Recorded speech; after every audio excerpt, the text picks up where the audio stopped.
Hamster, look, I finally got the perler wall looking complete. Yeah, that's nice. You do realize we have another massive JRPG to review this week, right? Oh, you go ahead. I'm gonna sit back and just admire my work. So I finally got around to playing Xenogears to experience Monolith Soft's original title that expanded into the series we know it as today. But I wasn't expecting Monolith to be playing 4D chess with their recent Xenoblade Chronicles 3 DLC, bringing back Shulk, Rex, and most shockingly, Faye, tying their entire Xeno series together for the first time ever. Minus X and Saga. Assuming Square even allowed it, and that even is Faye. Right, technically Xenogears was originally pitched as Final Fantasy VII internally at Square by Tetsuya Takahashi, but was rejected due to it being too dark and distant from the series' past. It was even gonna be titled Chrono Trigger 2 at one point. Eventually the team did, however, get the go-ahead to create the game as its own IP, but under unfortunate budget and time limitations as was typical at the time for Square. Yep, that's painfully obvious once you make it to the second disc. Give them a break! They basically built the pyramids in 2 years with nothing but dirt in their own saliva. Aren't you yearning for context? The people who played Xenogears certainly know what we're referencing. Yearn! Gotta keep you watching somehow. Okay, I can totally see where Square was coming from with this game being too dark for Final Fantasy, and for those familiar with Xenoblade, this is way darker than even you're imagining. And once again, this is one of those games you'll never get your hands on anymore. Xenogears hasn't been ported to any modern platforms, wasn't included on the PlayStation Classic, and only exists as an extremely pricey physical PS1 game in real hardware, or as a nigh impossible to download PS3 store exclusive. Yeah, and even though Square Enix continues to market new Xenogears merchandise, to this day, they still haven't so much as ported the original game or developed any form of an HD remaster like the game deserves. Though what it really deserves is to be finished, but yeah, so this is yet another game where I had no other choice but to reluctantly emulate it. Can you tell that I'm a stickler for game preservation yet? Those new gear models are really cool. But I'd much rather buy the actual game, Square! And make some perlers. Oh my god. What? There's a whole other wall right over there! We're in JRPG town, so we'll be chasing some old stereotypes as our amnesiac protagonist joins up with a riff-raff crew of misfits from across the fantasy world to challenge the natural order of things and ultimately kill God as tradition dictates. Sounds weird summing it all up like that, since Xenogears' story is so unique it could have been seen as the progenitor of the trope, even though so many games use this oddly recurring format beforehand. Though there's actually a lot of unique elements that make the game stand out. For one, even though the game is sprite-based, the whole world is 3D, giving you full 360 control over your camera. Aside from this making the game age far better than its early 3D peers, it's also quite nice in gameplay, having good 3D platforming control to avoid unfair isometric jumps and traps. And then when it comes to the overworld, you'll slowly upgrade your mode of transportation to allow you to surf on the sand, sail across the sea, and even fly through the skies. It's something Final Fantasy tried to do previously on the Super Nintendo, but Xenogears pulls off spectacularly on the much more powerful PlayStation. So aside from exploring, you'll of course have combat, which does take a page out of Final Fantasy and Chrono Trigger's book while still coming off as entirely its own thing. How many times is Chrono Trigger gonna come up before I just suck it up and review it already? So you'll notice right away that your characters have ATB gauges, determining their speed in battle. But unlike Final Fantasy and Chrono Trigger, time freezes once it's your character's turn, allowing you to better think about how you want to attack instead of frantically speeding through menus to optimize your damage output. Each character has basically magic in the form of ether attacks they learn through level up that'll expend their limited EP gauge. And though some of these abilities are quite broken, like Bart's accuracy debuffing Wild Smile, some are literally broken, like Faye's Yin and Yang powers, that are supposed to buff either attack or defense and weaken the other in a trade-off, but instead they just give you the buff with no drawbacks. Hey, I'm not complaining, I spammed that all game. Now, if you want to actually do some damage in combat, you'll need to attack with your refilling AP gauge. Now, this is the weird part, so bear with me here. Each turn, you'll get a full AP bar to spend however you like. Triangle is a light attack costing 1 AP, square is a heavy attack costing 2, and X is a super duper heavy attack costing 3. Sure, you could spend all of your AP each turn, but you can also stockpile unspent AP for future turns in order to unleash some powerful combos. But instead of just spamming your strongest attacks every turn, you should instead try out as many combinations of these attacks as possible with your current AP in order to eventually have that character learn what are called death blows. Death blows are extra powerful attacks with unique animations that'll wreck your opponents, and sometimes even pack some elemental damage, becoming practically necessary by late game to hit some boss weak points. But though they're powerful, try not to spam them too much, as you've still got to teach your characters even more death blows. So keep trying out new attack combos that don't result in a death blow yet, because practically every combo does after enough patience. And let's not forget that learning death blows can also carry over as combos for your mechs called gears, which you'll also be fighting inside many times throughout the game. Your gears do fundamentally function the same as regular combat, except they consume fuel as they attack instead. If you ever run out of fuel, your gear is kinda dead in the water unless you slowly charge energy and manifest fuel out of thin air in order to refill it. However that works. But it's not recommended, especially in boss fights. Just as you'd equip your characters with new armor and items as you explore new areas, you've also got to tune up your gears to make sure they are prepared for the fight ahead, since the gears themselves don't level up. They just equipped better engines and armor, and of course need to refuel in order to fight effectively. I admit it's really weird at first, but once I got it, it all became really engaging. Gear combat is all about knowing when to conserve your fuel and when to go all out. You can even activate what's called a booster for a huge increase of speed for the cost of 50 fuel a turn, and anyone familiar with haste in Final Fantasy should already know how powerful speed is in an ATB combat system. This game's so huge we're inevitably gonna undersell it. There's even a whole chapter where you're basically playing a 3D Tekken-like fighting game in your gears, and it's never utilized ever again. Xenogears is so ambitious, putting in a ton of effort into little things like that all over the game that make it indescribably spectacular. Well, until Desk 2 it is, then it just dissolves into press the X button the game. We'll cover it in the story. Darn Skippy, we will! Okay, remember how I said that the game is 3D but with sprite art? To pull that off, absolutely everything needed to have unique sprites for every possible angle and animation. That's an incredible amount of dedication for something very few players will even notice and appreciate, but it makes it look like nothing else. The team didn't like the graphical direction Final Fantasy VII took with its primitive 3D, and instead had the forethought to create this involved 3D sprite hybrid system, and it actually made the game age phenomenally well compared to the early 3D games of the time. The whole world's got this grungy Cowboy Bebop thing, where we're in a hyper-advanced futuristic civilization, but you're a bunch of poor schmucks living in a rundown cottage on the ground, while the oppressive rich elite float in the world above. It helps focus on the story of the real people living under the boot of a rich corporate civilization, and trapped within the cogs of a greater narrative. The game's also got a lot of beefy cutscenes, allowing for it to tell its story properly, so if you don't happen to find the long-winded dialogue scenes engaging, then the game as a whole might just fall apart for you. And there's even several anime cutscenes spliced in here and there. For the most part, they look really great, but the dubbing and lip syncing is horrible, so you be the judge. I'm sorry.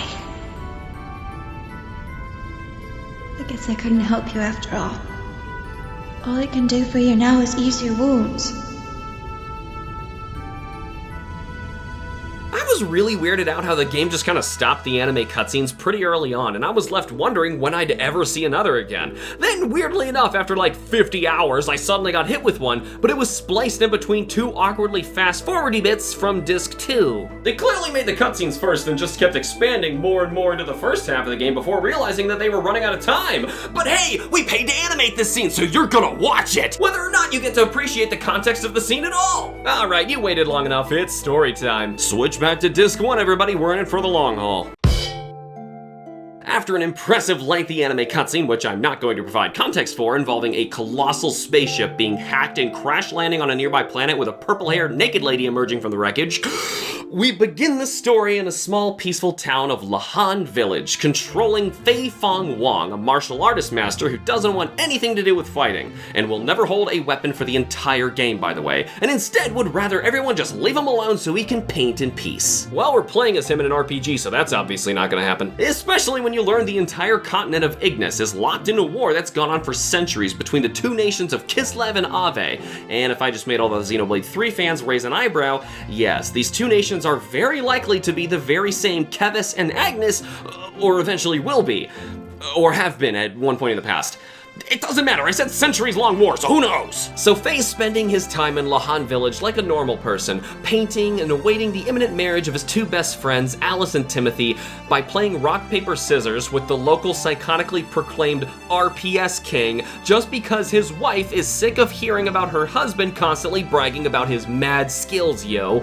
And no, I'm not joking. You even get the RPS badge to prove your dominance over dumb luck afterward. So anyway, the plot. Faye is returning from a visit visit to the local mountain doctor man, Saitan Uzuki, when, with no discernible relation to Shion Uzuki from Xenosaga, by the way, unless he's like her distant descendant or something, when he spots a group of gears flying toward Lahan.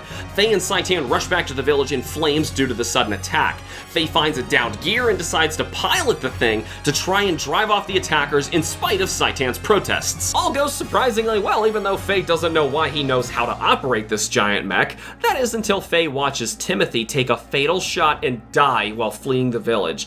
Something snaps inside Faye's banged up little brain and he blacks out. But when he awakens, he discovers that during his little episode, he actually destroyed all of the enemy gears alongside the entire village and practically all of its inhabitants. The few survivors decide to exile Faye, leaving him no choice but to wander off into the vast war-torn continent of Ignis alone. And that's all we're gonna tell you before we start down the long, spoiler-ridden roller coaster ride that is the rest of the story. It's already a wild start, and you're already playing a JRPG where the protagonist wants nothing to do with fighting, and you just somehow killed not only your best friends right before their wedding, but their entire village, all because you tried to save them.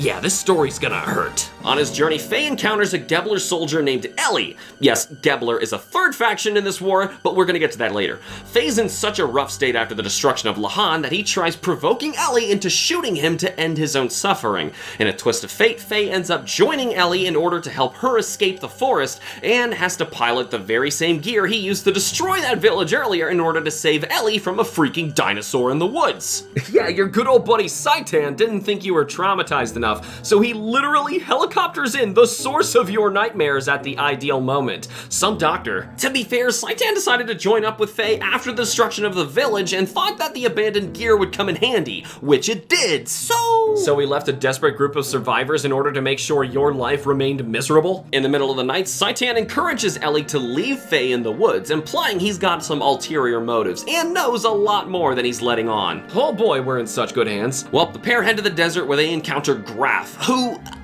is a really complicated antagonist. Faye will bump heads with this guy throughout the game, but we shouldn't explain him yet. But anyway, he claims to know a lot about Faye and his past. And for those of you thinking he looks dead on like a Mobius, I'll just stop you right there and say, yeah, sorta. But the real Mobius is actually another group of baddies whom we'll occasionally listen in on while they lay out their plans and argue amongst themselves throughout the game, called the Gazel Ministry. So just try to keep those groups in mind as we blast through the story, because they're important and pop up a lot through the game. So after getting arrested and breaking free, Faye joins up with Bart, a prince-turned-sand pirate, on a journey to save his cousin Marguerite from the stinky poo-poo heads who overthrew his rightful kingdom. A small anecdote. On this journey, the two meet a strange old archaeologist in a subterranean desert cave who is perplexed at why he can't find any fossilized human remains older than 10,000 years. I love how the game's just like, huh, that's weird. It just kind of teases you with that incredibly strange revelation as you return to your regularly scheduled questicles. Anyway, you get into a fighting tournament in order to stall for time as Bart infiltrates his own castle overrun with enemy guards. But the thing is, the guards flock to go see an exciting fight, so Faye needs to perform well, but also keep in mind that he can't win too fast, as Bart can only advance in his infiltration with as much time as Faye is buying him in real time. And that's an incredibly clever part of the game. What really got me though is that one of the contestants is Dan, the little brother of Alice, the bride-to-be from Lahan Village. And he just screams at you and beats the crap out of you, and you can and probably should choose to not fight the poor kid, but by doing so, he gives you his sister's wedding dress, so that you now have to see it in your inventory for the rest of the game whenever you open up that menu, and you're gonna think of her, and everybody else's lives that you ended in Lahan. And I'd be lying if that's not the most effective, painful reminder imaginable. So as you escape with Marguerite, Faye and Bart are met with another new set of villains. Karen Ramses, a high-ranking Gebler psycho with a hard-on superiority complex boner for Faye, and slowly loses his mind throughout the game after constantly failing to defeat him, and Miang Hawa, who is far more important, but not till later. Let's just say she's another one of those characters who knows too much. Soon after the rescue mission, the team turns back and attempts a full-on assault on the palace in hopes of taking back the throne from the invaders, but on the way, Faye is met with Graf, who uses his weird evil magic powers to grant unlimited power to one of the strongest of the forces against Faye, and starts absolutely wrecking them.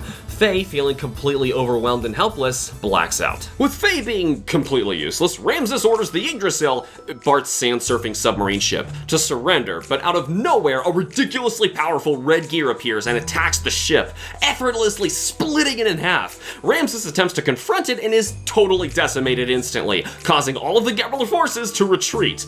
The group manages to survive, and luckily Bart just happens to come across a new Yggdrasil model afterwards, so you don't really have to worry about losing out on your overworld travel ship. Once Faye awakens, he finds himself in a Kislev prison, where he meets up with Hammer, an information broker gopher, Rico, a mutant bastard child of the local racist Kaiser and champion of the prison-run gear battling competition, and Saitan, discreetly taking over for the prison doctor because nobody bothered to look over his resume and see what happened to the last group of people who needed his medical attention. So weirdly enough, the gear battling games are so popular, the prison will grant the release of the inmate who becomes the new champion. And since Rico is the longtime champ who stays in prison basically for funsies, nobody has been able to take advantage of this perk for a long time. So Faye accepts it as his only feasible plan of escape, considering he's equipped with a massive exploding neck brace that'll detonate if he ever attempts to escape or remove the death collar. So of course you win, and after a little Scooby-Doo murder investigation in the sewers to prove you were not involved in them,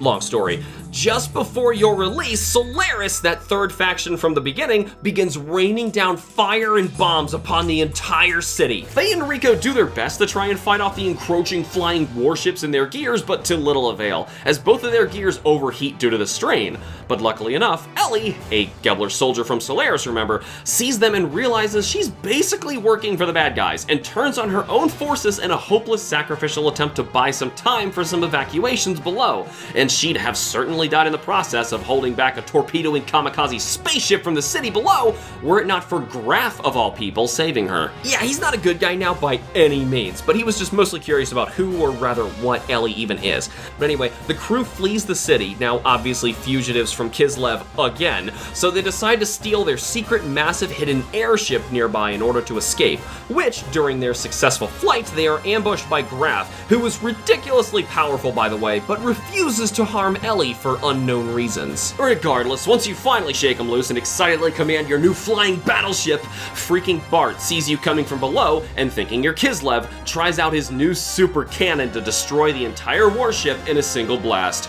crash landing you all into the ocean. So you get rescued by a friendly treasure-hunting walrus pirate captaining the Thames, a city-sized floating vessel. Ellie gets kidnapped and brainwashed by Miang, eventually resulting in Faye going into a coma due to overheating his gear in an underwater battle. Yeah, it's a thing. While Faye is kaput, you end up joining up with the young gunslinging Ethos priest Billy Lee Black to utilize the Ethos' superior medical technology to save Faye's life, and it's there that you meet the Ethos bishop Isaac Stone, who reveals how deplorable the church really is, cultivating and controlling the so-called lambs, basically the people of the earth, for Solaris, the elite civilization living in hidden cities in the sky. And it gets a lot worse, but we don't know the full extent yet. So you journey after this sicko to a hidden excavation site and discover Emeralda, a girl whose entire body is constructed by nanomachines. And once she eventually joins your party, she's amazing. She can fluidly morph her body into anything, like turn her arms into hammers or guns, or even disintegrate completely and phase right through an enemy and obliterate them at the atomic level. She's so cool, but not for a while. Yeah, because that ridiculously OP red gear appears again and attempts to kidnap her, but with a little help, he's repelled, and Stone is defeated. So Faye finally awakens, and the crew realizes they need some allies, and decide to scale up the monumental Babel Tower in order to enter the floating city called Shavat, where they get a couple more party members, a helpless little girl with a stupidly massive gear, and a weird Nopon-esque bunny Ewok thing named Choo Choo, both of which are only really helpful in gear-based battles. Otherwise, Maria especially is a straight-up handicap. Oh, and long story short, they defeat the Ave leader and Bart reclaims his place as king to stop the war against Kislev, which Solaris doesn't want since it's integral to its control over the lambs. So the group decides to take the war to Solaris directly, whereupon uncovering and infiltrating it, they discover it's actually a dystopian slave city, powered and fueled by the kidnapped lambs below, tricked by the Ethos and siphoning their resources from the surface. The church church is just a front to trick people into donating food, funds, and ultimately people's lives who want to become priests, but are instead warped into the sky to live in a secret slave colony for their elite oppressors? Just think about that! It also turns out that the high-ranking ethos were rewarded with underage sex slaves of their own choice in exchange for their support to Solaris and keeping the true operation hush-hush. Isn't this sick how real this is getting? And it gets a lot worse if you can believe it. There are experimental laboratories on this place, transforming their slaves into monstrosities when they either get out of line or deplete their usefulness. And these monsters were rarely seen on the surface, and the unflattering or flat-out dead ones end up in huge automated conveyor belts to become mashed up canned human flesh and fed to the people of Solaris. And not only did Saitan mysteriously know this, but he just lets Faye and Ellie straight up eat some without telling them! I'm starting to think he's not a real doctor. But God, they unknowingly live off of mashed up religious devoutes turned experimental abominations and smashed into canned soup? And you watch it all happen too in the factories in all of its gruesome detail. You won't see that in Xenoblade. Well, Saitan certainly knows too much about this place, and Ellie finally snaps at him, demanding to know the truth, whereupon the lights go out, and Ellie and Faye awaken imprisoned deep inside Solaris, where Saitan reveals that his real name is Hyuga Ricto, a spy working for the Emperor Cain of Solaris, tasked with keeping a close eye on Faye, whereas Ellie is taken in order for the Gazel Ministry to resurrect what they call the Deus and achieve eternal life. But luckily for the group, Emperor Cain backstabs the Gazel Ministry, allowing Hyuga to release Faye and Ellie, which eventually gets Cain assassinated as a result. You're still following all this trickery backstabbiness, right? Because you better be paying attention to exactly why Saitan was following Faye for so long. So, Faye doesn't truly have amnesia. What he actually has is split personality disorder. Faye himself is effectively harmless outside of his martial arts training. It's his dormant alternate personality named Id that's the true interest of Solaris, calling him the Contact.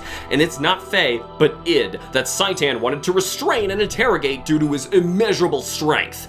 But who is Id? Id is the unbelievably powerful psycho piloting the Red Gear. Id is the persona that emerged to effortlessly destroy Lahan, destroy the Yggdrasil, commit murders in the prison, kidnap Emeralda, and take over Faye's body whenever he shows his weakness.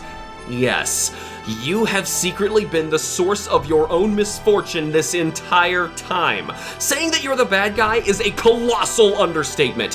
Faye's dormant counterpart is practically an apocalyptical deity living inside of him. Oh man, when I first was told that, I had to seriously stop and just let that sink in. How on earth did a video game pull off such a colossal plot twist, rip the carpet out from under my feet, and still have it all make sense in the end? And the best part is, there is so much more to this story. Can we review like Frogger or Pong next? I need a break. So after their escape, Ellie visits her parents in hopes of convincing them to leave Solaris with her, but after a desperate escape sequence, Hammer, the gopher broker, holds Ellie's mom hostage in hopes of bringing Ellie to Krelian, the Solarian leader, but shoots her on accident instead, killing her immediately. Then at the worst possible time, Ellie's father dies trying to secure their escape route, and this crushes Ellie completely. And Faye is also totally overwhelmed, transforming into Id in front of everyone, telepathically summoning and transforming his gear into the lethal red form, and completely destroys the entire floating city of Solaris.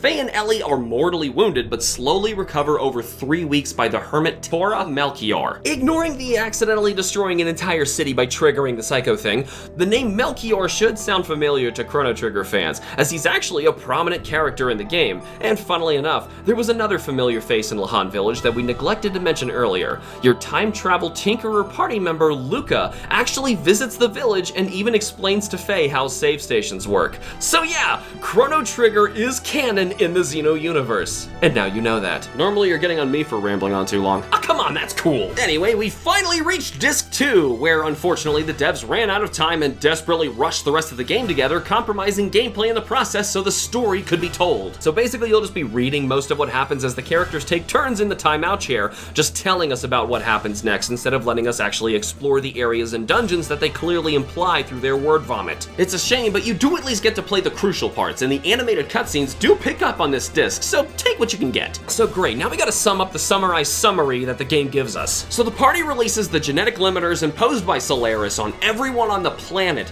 but at the same time, Krellian releases a horrific virus, mutating virtually everyone still alive on the planet into those experimental abominations called wells. And these mutant wells swarm and devour lesser mutated humans, creating a cycle of widespread mutant cannibalism, all so that the Gazel Ministry could assemble the optimal genetic material for reviving Deus, whatever that means, and I still haven't even explained that yet. We'll get there eventually, I swear. So the group destroys the systems keeping this cycle in place and tries their best to create a sanctuary to nurse people back to a livable human state, and they search for and assemble anima relics to transform their gears into the legendary OP Omni Gears and defeat the power-crazed betraying Hammer in what I swear is the hardest fight in the entire game. And with enough genetic material, basically mutant human meat sludge, the Ministry resurrects Deus, the mysterious entity that crash-landed on the planet 10,000 years ago.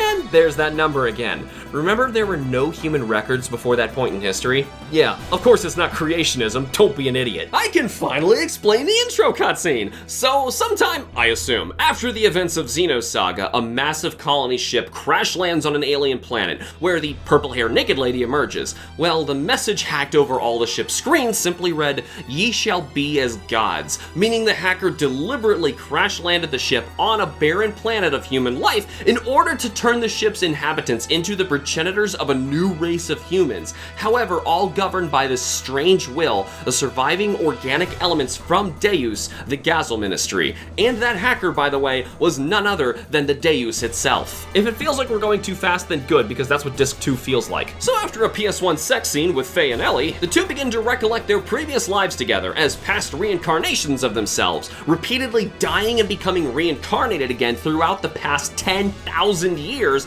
as they are effectively the Adam and Eve of the Deus system, created to eternally be reborn and eventually discover the truth about the world. And one of Ellie's past lives was as Sophia, the holy mother of ancient lore, whom Faye's former incarnation Lacan loved but tragically lost due to her self-sacrificial death that he couldn't prevent.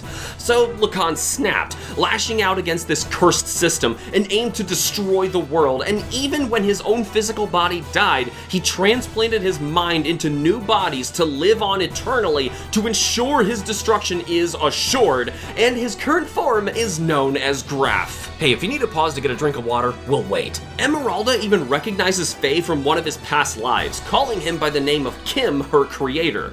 She also rapidly ages once Faye finally remembers these past lives for some reason, but hey, it looks wicked cool, so whatever. Back on topic, the party challenges the completed Deus while dodging and slaying the mutated flying angel Wells attacking the entire world along the way, and get challenged by Graph, as well as Krellian, who captures and crucifies the party.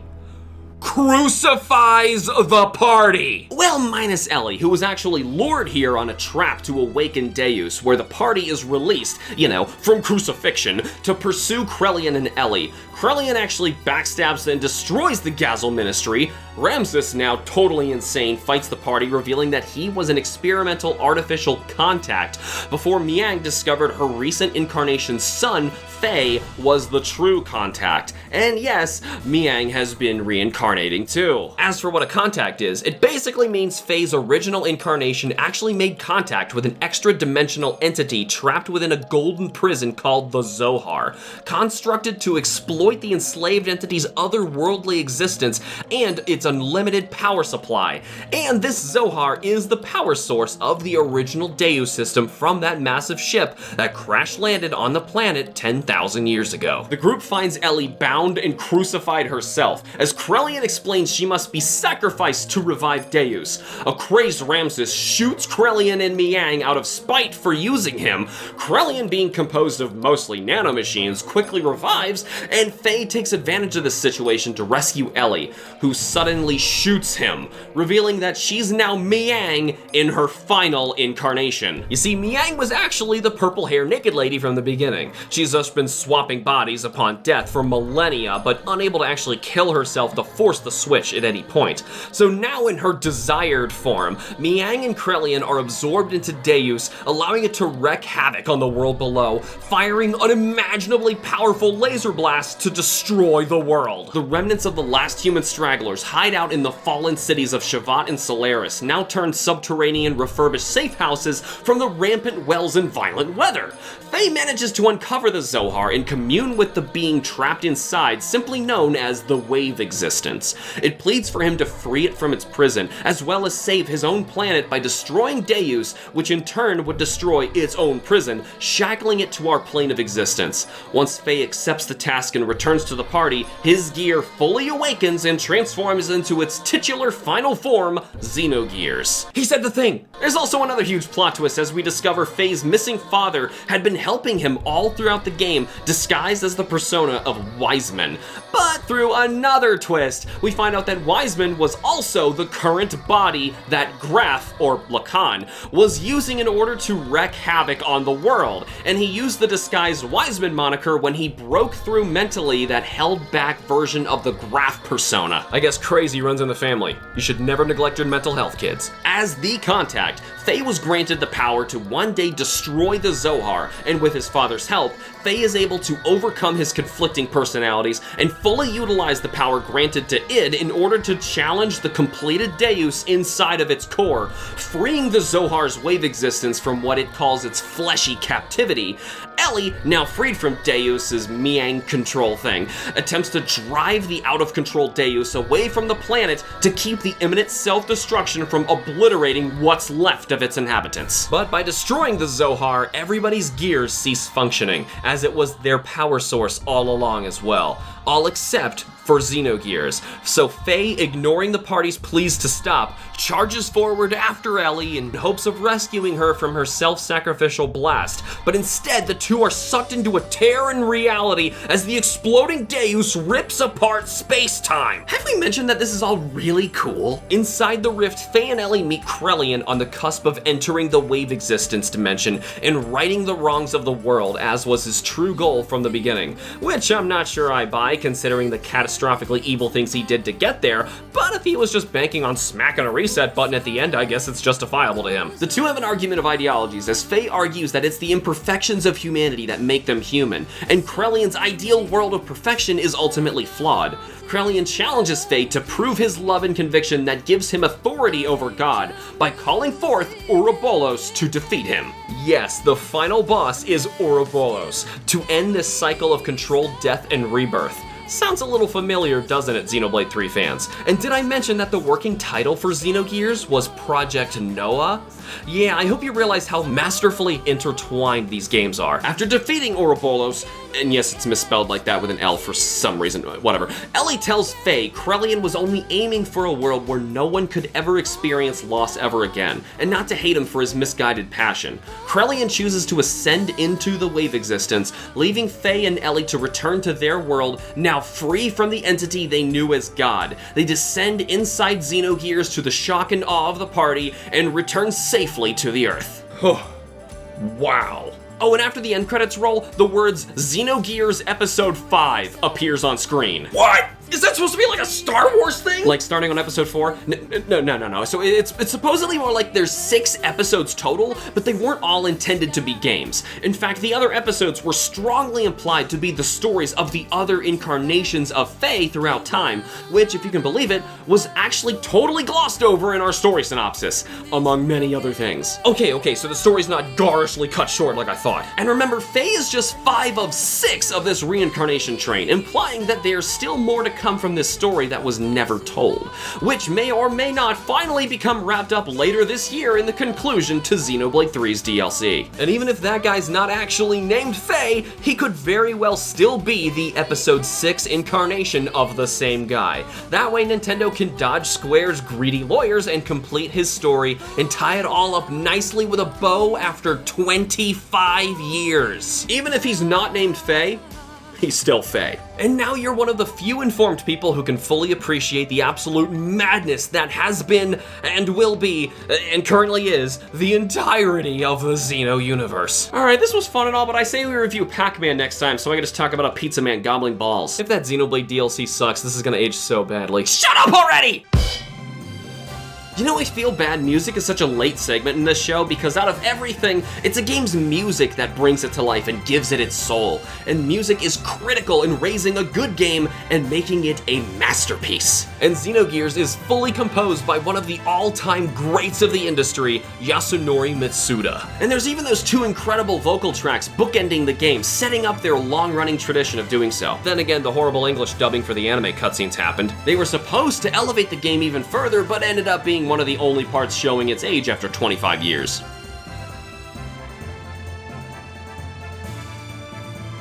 Bummer. Okay, sure, the gameplay is fascinating and ahead of its time, the graphics are unreal, the music is top-notch, and the story is one of the most incredible in the entire medium. But even if you're somehow not sold, there's still so much more to this game demanding your attention. Yeah, the game's overflowing with little moments like passing a young boy in an orphanage who recognizes the bell you looted off of that sewer monster, revealing that it was actually his poor father who fell victim to unimaginable horrors beyond the poor kid's comprehension. So all you can do is tell him nothing and hand him the bell. Or when you loot fallen wreckage and realize it's actually a ship you've already visited and even met some unique characters on, like a cute little fuzzball who you gave a badge set to. You'll find he made a shrine out of them and proudly displayed them there before ultimately passing away in the destruction. There are so many heavy moments like this, taking advantage of RPG properties in order to tug at your heartstrings as the story progresses, and the world around you just falls apart. I can't describe it in any other way. Sure is a shame the game released on the same console, let alone the same year as Metal Gear Solid, eclipsing it as the greatest game on the system. It's a bigger shame that Square never allowed the game to be properly finished, because I assure you, had they done so, Xenogears would have been the better game in every conceivable way. Those aren't fighting words, them's facts, ladies and gentlemen. The positive gamer in me has no doubt awarding Xenogears with a divine 10 out of 10. The game is an undeniable masterpiece, better than Chrono Trigger or Final Fantasy VII. Luckily enough for us, the Xeno series didn't die on the PlayStation and lives on to this day, regardless of Square not even allowing you to play it anymore. The critical gamer in me is so darn conflicted with Xenogears' unfinished Disc 2, as it's the only thing holding me back. But is it fair to fault the end product itself when its flaws aren't the result of the ambitious developers, but the greedy publisher itself? No, it's not. Xenogears deserves to be remembered as the monumental 10 out of 10 that it rightfully is. And that's the entire Xeno series! Well, except for Chronicles X, but considering porting a server-hinging MMO is an absurd undertaking, I've got a bad feeling it's gonna be dead forever. You're also forgetting about this one. Why did you even buy that? I mean, hey, you'd be surprised how much better it is than the base Xenoblade 2, but we'll save that for another day. So, what did you think? Let us know how your positive and critical sides rate Xenogears in the comments below. But if you think it's justifiable to blame the game for circumstances outside of the developer's hands, then you're just playing with yourself. Yep, Xeno fans, looks like I'm not done yet. But anyway, thanks for watching. Remember to like and subscribe for more, and use the links in the description to nominate your own episode. And thank you to all of our Patreon members, Aspen, Arrow, Sid, Genio, and Laura. Boo!